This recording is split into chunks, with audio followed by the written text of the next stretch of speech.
সীমান্তে ভারতীয় আগ্রাসনের প্রতিবাদে চাঁপাইনবাবগঞ্জের শিবগঞ্জের চৌকা এলাকায় বিক্ষোভ মিছিল ও মানববন্ধন করেছে এলাকাবাসী।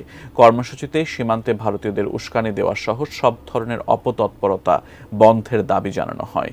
সীমান্ত এলাকা থেকে বিস্তারিত জানিয়েছেন প্রতিনিধি মোহাম্মদ নাদিম হোসেন। শিবগঞ্জ উপজেলার চৌকা সীমান্ত ও কিরণগঞ্জ সীমান্তের মাঝামাঝি আজকে ভারতের আগ্রাসন বিরোধী যে মানববন্ধনের আয়োজন করা হয়েছে।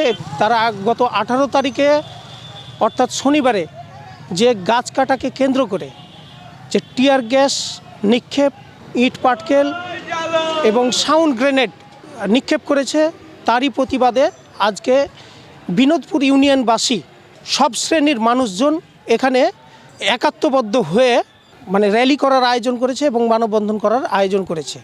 আপনাকে আর একটু জানিয়ে রাখি, আজকে সোনা মসজিদ বিওপির সম্মেলন কক্ষে সেক্টর কমান্ডার পর্যায়ে সৌজন্য সাক্ষাৎ অনুষ্ঠিত হয়। এই সাক্ষাতে যেটা আলোচনা করা হয়েছে, 150 গজের ভিতরে ভারতীয় কৃষকরা এবং বাংলাদেশি কৃষকরা তারা আসতে পারবে, এছাড়া অন্য কেউ প্রবেশ করতে পারবে না। আর সীমান্ত ভিত্তিক কোনো যদি সমস্যা হয় তাহলে একমাত্র বিএসএফ এবং বিজেপির সম্মিলিতভাবে সমাধান করবে। এছাড়া